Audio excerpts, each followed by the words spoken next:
jioni ya leo. Naomba tu Church Without Walls, mahali popote mlipo, muweze kunipunguza mkono, museme hallelujah. Amen. We give God all the glory and we magnify His holy name. I want to share a message on losing power and value through defilement. I want to show you how we can lose value and power, vile tunaweza poteza nguvu na thamana wetu. How you can lose your value and power through defilement. Wapendwa, nikianza nasema ya kwamba kwa wale ambao wako na gari, ukiwa na gari unaweza chukua hata miezi kadhaa ukiwa unatembea nayo, lakini huwa inafika mahali ambapo sasa miguu ya gari imeanza kutoa pumzi, na wakati pumzi inatoka, kitu ya what you should do, the best thing to do ni huwa naona ya kwamba miguu ya gari ya kwanza inatolewa, inaangaliwa kama kuna mashimo, pancha. Na ukishapata pancha, kitu ambayo unafanya huwa unaziba hizo mashimo ama mapancha. Na ukishaziba mapancha, basi the next thing sasa, hata kama ukiongeza pumzi, ukipump, itaweza kukusaidia. Lakini kama gari inaweza toa pumzi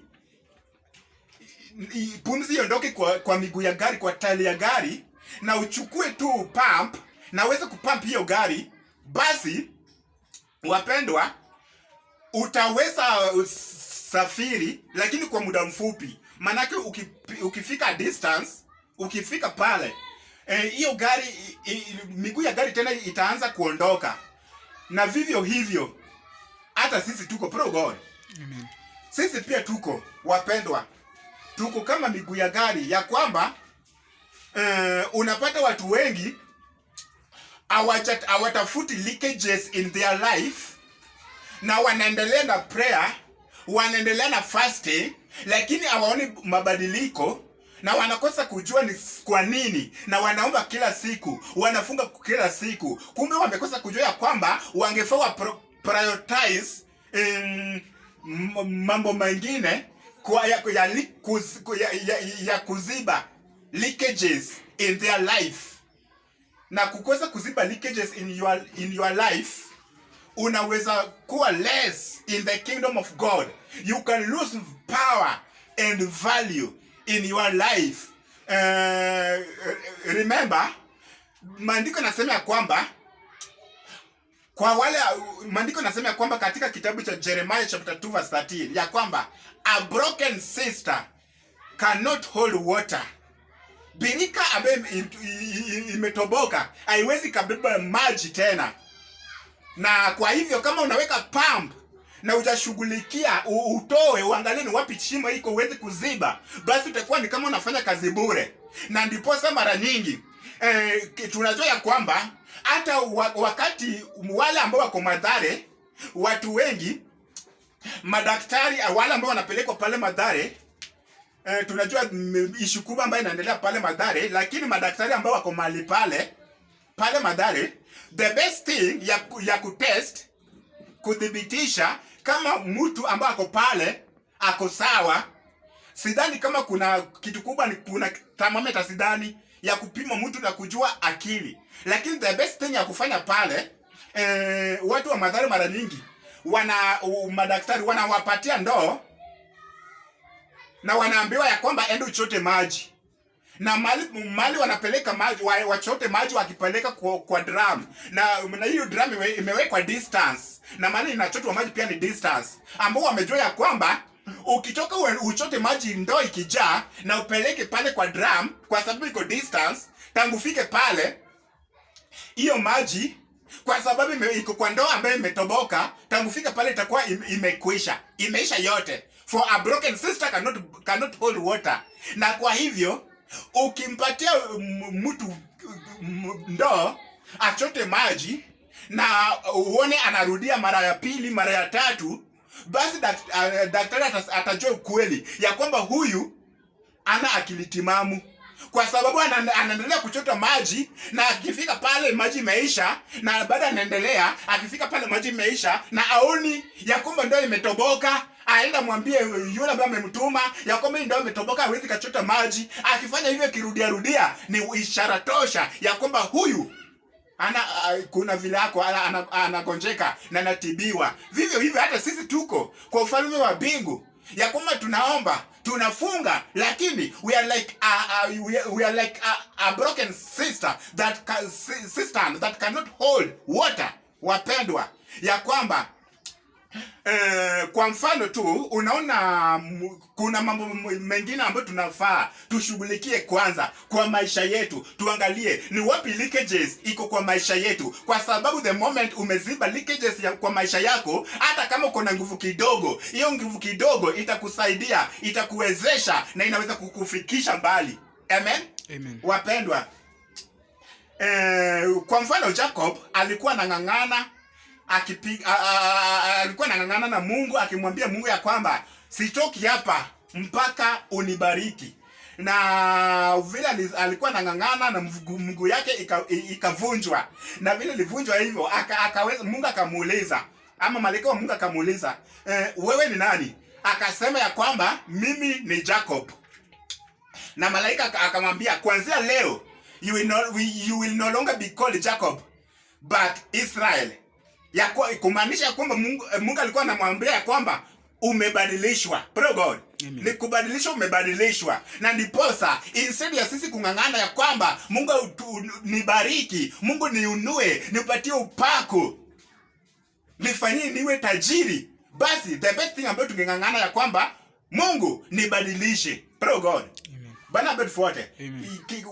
Okay, what I'm trying to say is that we should be prioritized. Tungefaa tushughulikie the first priority in our life, such as transformation, kwa sababu transformation vizuri sana, na pia kuangalia leakages kwa maisha yangu iko wapi. Praise God. Amen. Wapendwa, kwa nini nazungumzia hayo? Nazungumzia hayo kwa sababu kwa kizazi hiki ambacho tunazungumza tuko kama kuna jambo kubwa ambaye shetani anang'ang'ania ni kuona anashughulikia kwa kizazi hiki, ni kuona ya kwamba kizazi ya this generation wamekuwa defiled. Praise God.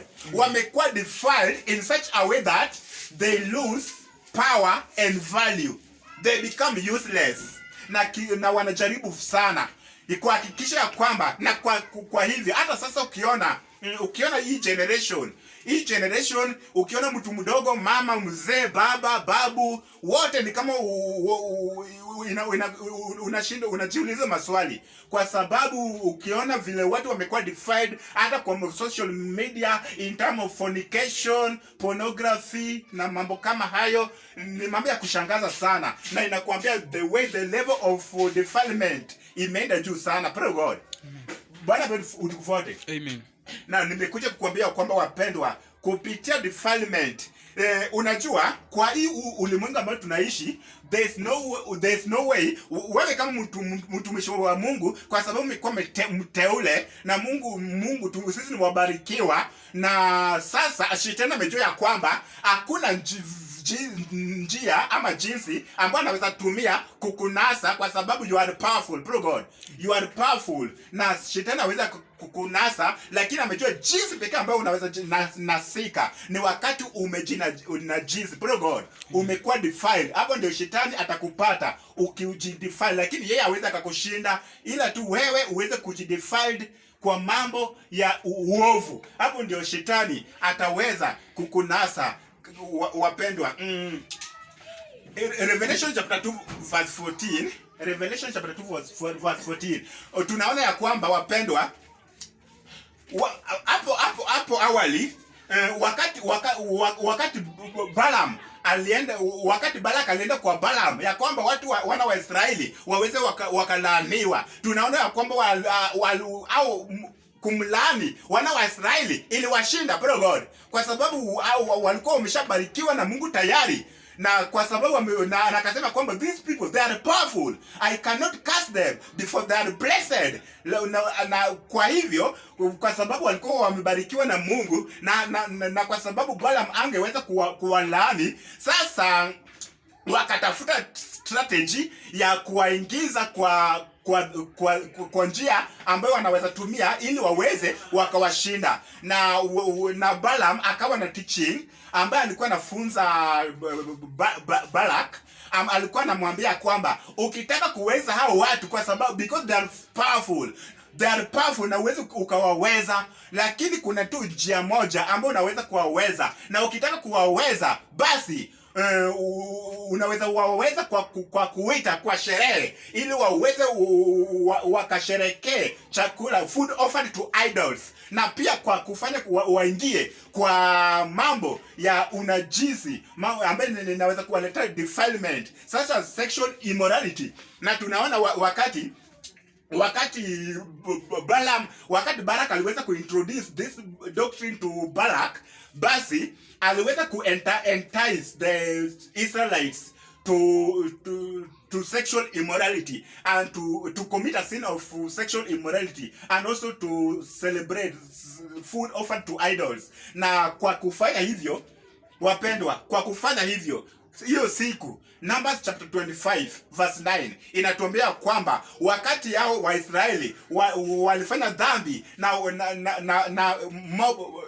Moabite women, maandiko nasema that day 24,000 died. Praise God. Amen. 24,000 died. Imagine 24,000 walikufa kwa siku moja kupita defilement. Lakini kwa mara nyingi Balaam alijaribu kuwalaani na wakapata kwamba wako powerful, angeweza kuwalaani, lakini kwa sababu walijidefile themselves hiyo siku tu baada ya doctrine, maandiko nasema kwamba maandiko nasema kwamba you have people there who hold to the teaching of Balaam, who taught Balak to entice the Israelites to sin by eating food sacrificed to idols and by committing sexual immorality. That is Revelation chapter 2 verse 14. Na tukiangalia sasa Numbers chapter 25, tunaona vile waliweza kupoteza value na wakawa powerless. Praise God. Na nipasa nafunza kuhusu losing power and value through defilement. Wakati wana wa Israeli waliweza kujinajisi, kuingia kwa uovu, waliweza kupoteza nguvu na udhamana wao, wakawa useless. Na hapo mbele tuliona walikuwa powerful na no one could withstand them. In the name of Jesus, nimekuja kukuambia it is only defilement, wapendwa, that can make you nothing, that can make you useless, that can cause you to lose your value. Wacha tusome Jeremiah chapter 13 verse 1. Tusome Jeremiah chapter 13 verse 1. Maandiko nasema, this is what the Lord said to me. Go and buy a linen belt and put it around your waist, but do not let it touch water. So I bought a belt as the Lord directed me and put it around my waist. Then the word of the Lord came to me a second time. Take the belt you bought and are wearing around your waist, and go now to Perath and hide it there in a crevice in the rocks. So I went and hid it at Perath as the Lord told me. Many days later, the Lord said to me, go now to Perath and get the belt I told you to hide there. So I went to Perath and dug up the belt and took it from the place where I had hidden it. But now it was ruined and completely useless. Then the word of the Lord came to me. This is what the Lord says. In the same way, I will ruin the pride of Judah and the great pride of Jerusalem. These wicked people who refuse to listen to my words, who follow the stubbornness of their hearts and go after other gods to serve and worship them, will be like this bed, completely useless. Amen. Amen. Tunaona Jeremiah kama nabii mmoja ambaye alikuwa anazungumza na Mungu. Mungu alikuwa anazungumzia kwa mifano. Mungu alimwambia kwamba aende akanunue mishipi, na hiyo mishipi aweze kufunga around his waist. Na hiyo mishipi tu, wapendwa,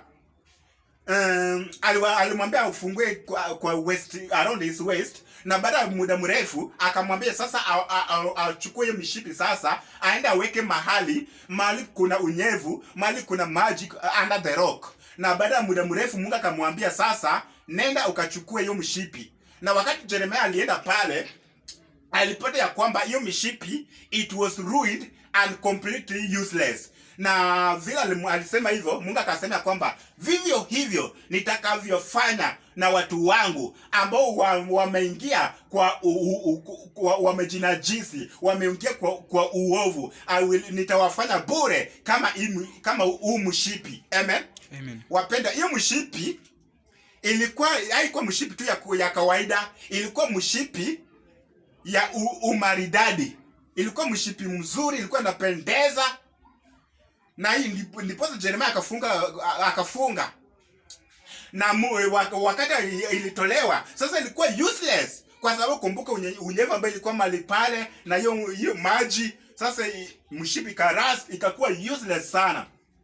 Na wakati Mungu akasema watu sasa watakuwa kama mishipi kwa sababu wamejinajisi. Na Mungu akasema kwamba mimi nilikuwa nataka watu wangu wawe kama huu mshipi, waweze kuniletea utukufu na uzuri. Lakini sasa nilikuwa nataka wawe mapambo kwangu, lakini sasa watakuwa bure kama mshipi kwa sababu wamekosa kunisikia.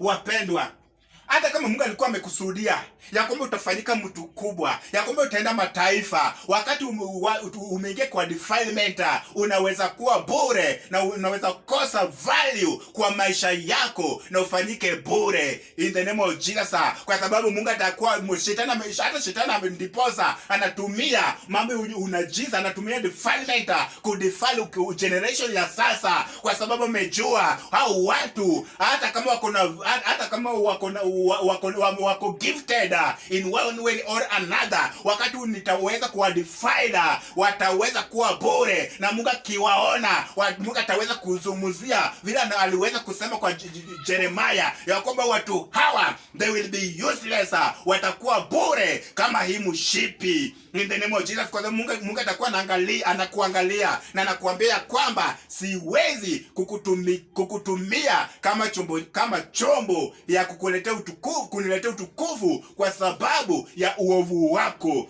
in the name of Jesus. Na ndipo tunaambiwa kwamba but in a great house there are not only vessels of gold and silver, but also of wood and clay, some for honor, some for dishonor. Therefore, if anyone cleans some for honor, some for dishonor. Sasa hizi vyombo vya heshima wanga inapatikana namna gani? Therefore, if anyone cleanses himself from the latter, he will be a vessel for honor, sanctified and useful for the master, prepared for every good worker.